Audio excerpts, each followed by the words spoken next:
You know what? I love being in Cleveland because we're not Silicon Valley. We would never be in the Silicon Valley. First of all, the cost of living is too high. Second of all, they don't have the supply chain. They don't have the infrastructure that we have in Cleveland. So it's perfect to be. I wouldn't be anywhere else. Nottingham Spirk may not be a household name, but their inventions are likely in your house. Dirt Devil Vacuum, Arm & Hammer Spinbrush, Swiffer Sweep+Vac, Jacuzzi, Little Tikes Playhouse. These are just a few of the more than 1,500 patented products that the world's longest-standing design collaborative has created for clients in the consumer, business, and healthcare sectors.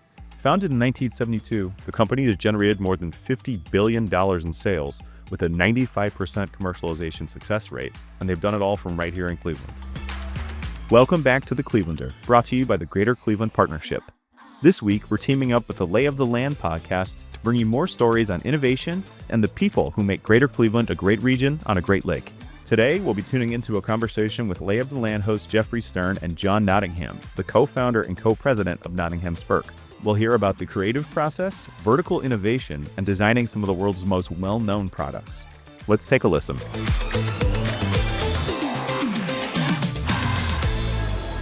So I'd love if we could start, if you just take us back and give us kind of the history here of how Nottingham Spirk got started. I know it transpired right here in Cleveland, in a garage, perhaps on the campus of Case Western, but maybe just take us through how it came to be and a little bit of that founding story. Well, I came to Cleveland to go to the Cleveland Institute of Arts Industrial Design program. Originally, I wanted to design cars, and it's one of the best car design schools in the country. John Spirk also came there at the same time. We met in line at registration in the freshman year. Interesting. And we went through the 5-year program together. Originally, we competed with each other, and we decided, hey, we can do more together than we can competing. So we started working together right at school.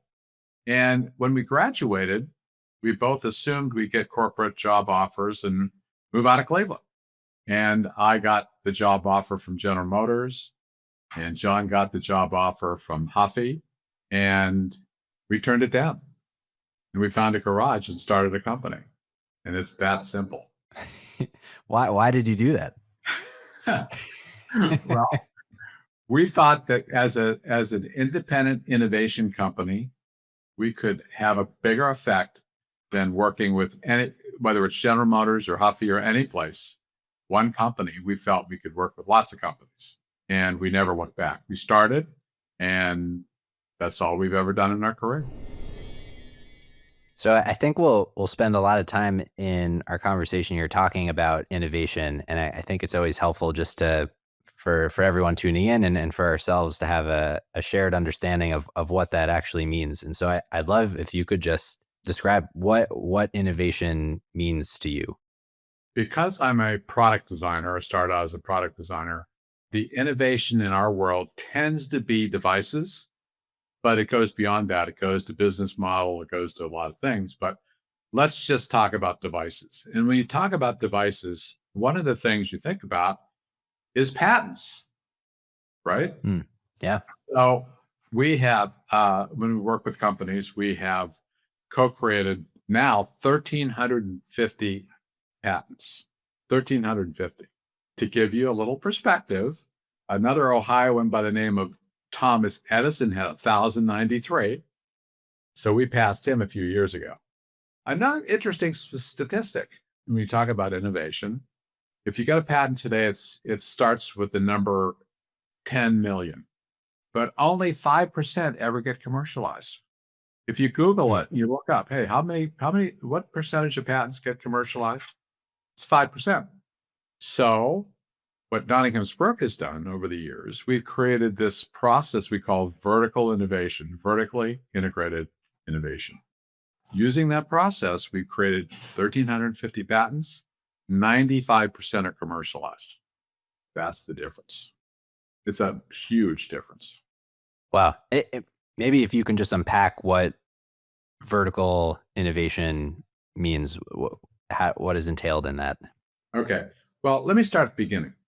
everybody, I don't care who you are, if you're an innovator, right?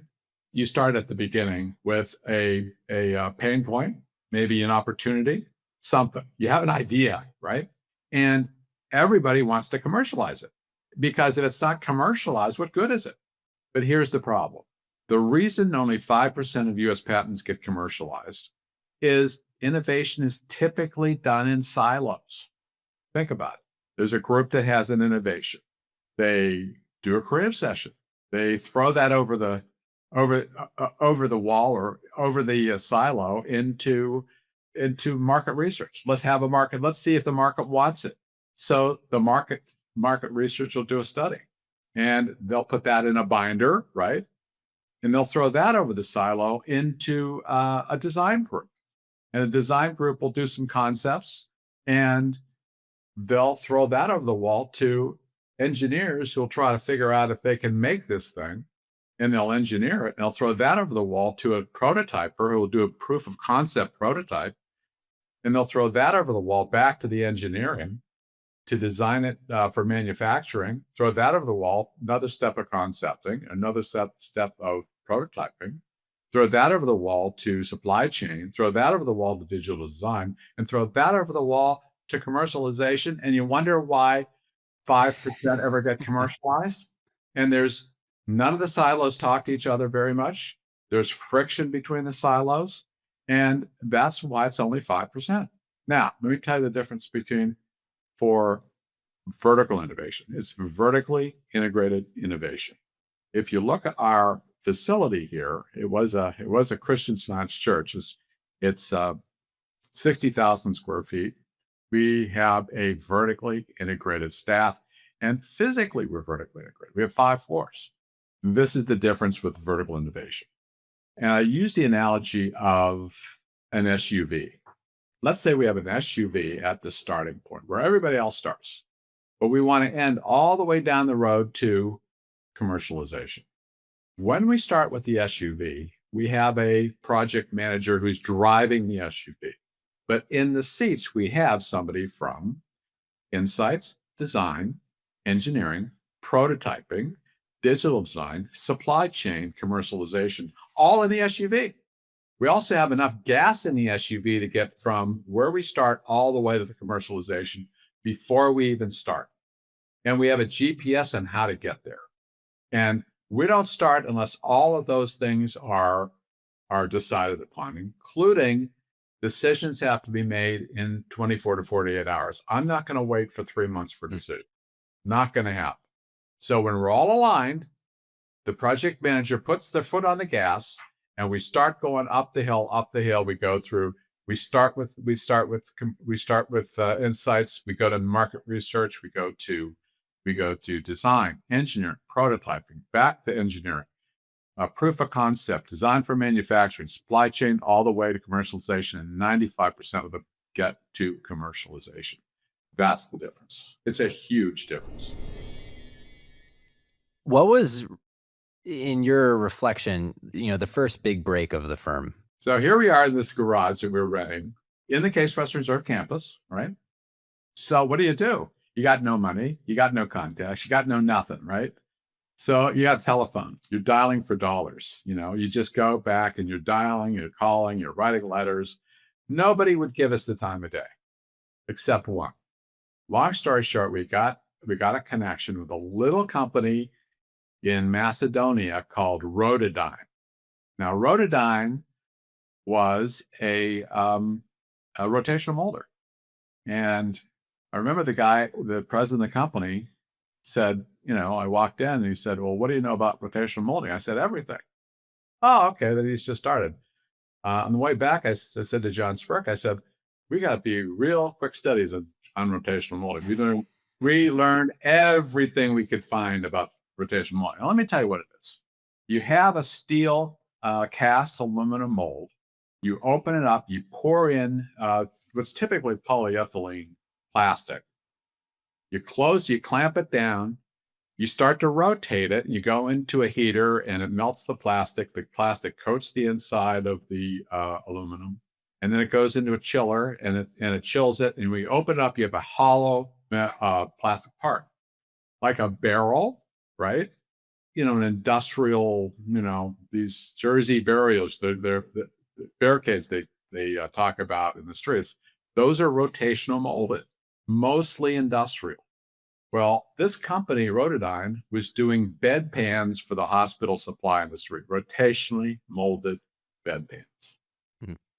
Now, I'm not going to call my parents that just paid to have me go 5 years to college, knowing that I turned down General Motors, to tell them I'm going to do a bedpan. I'm not going to make that call. I'm not. But if you look at a bedpan and you put 4 wheels on it and a roof, it becomes a little car, doesn't it? It does, yeah. Yeah. And long story short, that became a Little Tikes. Rotodyne changed their name to Little Tikes. That little $1 million company grew to 600 million. We started I designed the logo for Little Tikes by hand. And we did, dozens and dozens and dozens of products and helped them grow. So that was probably the first big break. How do you maintain that culture of and commitment to innovation? Because from afar, I think one of the pitfalls of standing companies is a general complacency that kind of sits in over time, where it's that over maybe commitment to focus on the core, where they lose that culture of innovation that maybe spurred them to the peaks that many of those companies now try and build moats around. And it's now about preventing others from ascending rather than like trying to continue that climb. So how have you, both internally as a company, and also with the clients that you work with, foster this culture of innovation where you challenge yourself? It starts with the environment itself. When we were outgrowing our facilities, when we were looking for a new place, rather than look for a loft or an office building or an industrial park, we found a church, of all things. Why would you do that? Well, church architecture is designed for inspiration, right? It's designed to think beyond yourself. When you go into a church, you're like, oh my God, you look at the high ceiling. In our case, you look at our rotunda, our oculus. You want to do something great. You really do in that environment. And then you encourage your staff to always be thinking about new things, thinking about the customer, thinking about creating new things, and build a culture that you're always questioning. And this whole vertical innovation idea means that everybody works as a unit. You have a project manager, but they're talking to designers and engineers and insights and biomedical engineers and all those people that are going to have one goal. That goal is commercialization. We're all working to the goal all the time, every time. How does the creative process work?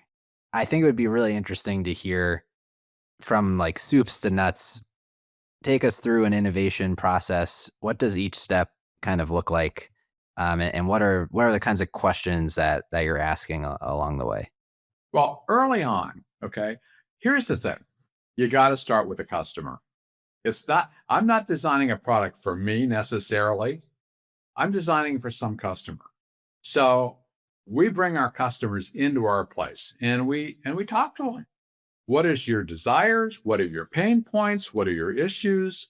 Look at the products you have in front of you. Are they satisfying you, or is there something else? So we start there. We start there really looking at those pain points. And then we have a series of what we call creative sessions. One session is, I call it the diverging session. You start with that pain point, start with the opportunity. Now you diverge in ideas that I call mild to wild. Now, mild is, here's a product, here's an incremental improvement. Okay, I get that. Now, once I've done that, what is the most wild thing you can think of? Forget the technology. Forget if it could even be done. If you could just wave your magic wand and you could create the most wild thing you could, put it down and let's see that. Now you got mild to wild and everything in between. And now you have 27 different ideas in between. So that's diverging. And if if you're not careful, you'll have hundreds and hundreds of ideas. Well, then you're exhausted. You're crawling out, you're exhausted. The team is exhausted. Oh, by the way, there's no bad ideas. You're in a group, you're thinking thoughts. Nobody can shoot down anybody's ideas. Everybody, if it's worth saying or putting down or identifying, it's a good idea. Whatever it is, you put it down. Now, then you're done. All right. You stop. The next session, you revisit it. Now you go to the converging session. Now you can't do 500 ideas. You're going to do 3. So how do you make it down to 3? Well, you have a funneling process that gets it down to the 3 best, and then you go from there. So that's kind of how you get these you get the creative process diverging, converging. How often is the wildest idea the best idea? You know what? Every once in a while, the wildest idea is the one that gets there. I always say the impossible just takes a little longer. It's funny. The definition of a really good patent, think about this. Every patent was once considered impossible, right? Yeah. The airplane, the light bulb. I mean, think of all those great inventions was once considered impossible. So sometimes the wild idea, you put it down, you look at it, and you say, "Oh, that's impossible." And then you think about it, and you say, "Well, if you did A, B, and C, maybe I could make it happen." And we've done that a lot in our career. So we looked at electric toothbrushes. All electric toothbrushes at the time we looked at it, Sonicare and others, were $50, $100. So let's go mild or wild. And long story short, we said, what if we could commercialize a really great electric toothbrush for $5 retail? Impossible, right? At the time? Because we went to the customer and we found that a critical price wall was $5 retail. Now, what does that mean? Well, the retailer sell it for $5, but the retailer wants to pay half, $2.50.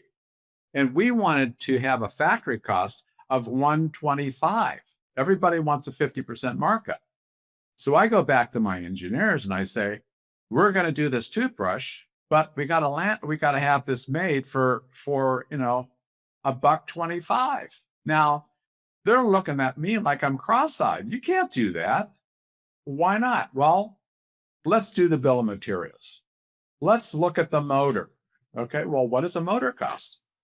Well, they look in their catalog and they get a Mabuchi motor, and the Mabuchi motor's, $1.50. You want to take this from $1.25? Well, how are you going to do that? Well, let's look at the Mabuchi motor. Let's take it apart. Why is it so expensive? It's the copper. We don't need that much copper to move a bristle. Let's just wind just enough copper. Let's do our own motor and put it back together. We went to a motor manufacturer and we said, good news. We want to buy 1 million motors for 14 cents. And they looked at us cross-eyed and they hammed it out. They figured it out. We got motors for 14 cents. Well, what's the next most costly thing? It's the batteries. What do batteries cost? What does a branded alkaline battery cost? Wholesale, 18 cents at the time. We did a reverse internet auction and we got the price down to 8.5 cents. And we did that for the switch, for the bristles, for everything. We ended up landing this thing for $1.25. We launched a product. We started a company called the Dr. John Spinbrush Company. I'm John. And John Spirk is John, and John Osher's John. And, Larry Blaustein got outvoted. And we started a company called Dr. John Spinbrush Company. And we invented the best-selling toothbrush in the world. We have sold almost 1 billion of them. We sold the company to Procter & Gamble. They put the Crest name on it. They sold hundreds of millions of units. And when they acquired Oral-B, they sold that to Arm & Hammer. Now it's the Arm & Hammer Spinbrush.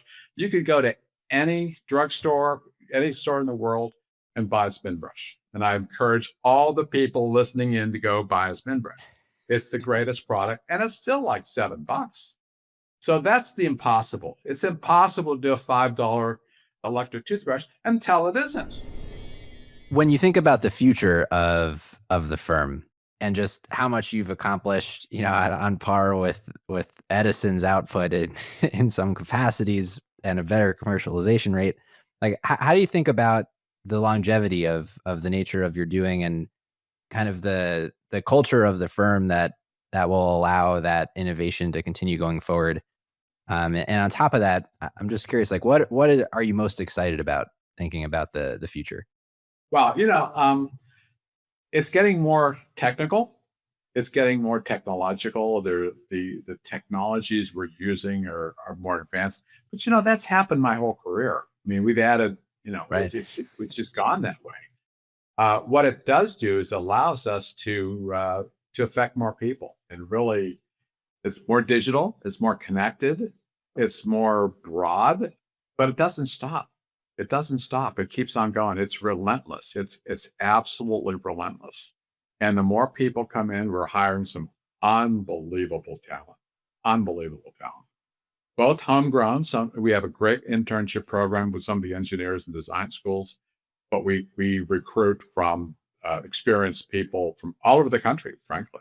And they're coming here. They're assimilating into our vertical innovation process. They think, they died and went to heaven because it's so cool to kind of think about. I'd love if you could just take us through maybe a few of your other favorite projects, most impactful that you've worked on. Gosh, the medical products are game changing. We're doing a blood testing device. We've licensed the original technology from Case Western Reserve. We found a group of scientists there, brilliant, that use physics instead of chemistry to test blood. We have a little thing called a clot chip. We got it down to $3 cost. You have a drop of blood, you whip the blood, you stick it in our handheld machine, and you find out digitally whether your blood is too thick or too thin. So when you're taking blood thinners like Eliquis, Pradaxa, or Xarelto, you want to know if your blood is if you're taking too much, you're going to bleed out. If you don't take enough, you're going to have a stroke or a clot. And so these are things that are saving lives. We were given fast track status from the FDA. Everybody's excited about this thing. It's really going to change blood testing in the world. Through the pandemic, we started with another technology from Cornell. It was done in Cornell that is looking at disinfection. Hospital-acquired infection is a huge problem in hospitals. 2.5 million people get an infection in a hospital that they didn't have when they walked in. 100,000 people die of hospital-acquired infection. 3 times the amount of auto accidents. Wow, that is alarming. It's very alarming. Yeah, it's like a jumbo jet crashing every week. I mean, it's horrible. Anyway, Jeez. so one of the things, if you take a look at a cell phone, everybody that works in the hospital brings a cell phone in and uses the cell phone and takes it home.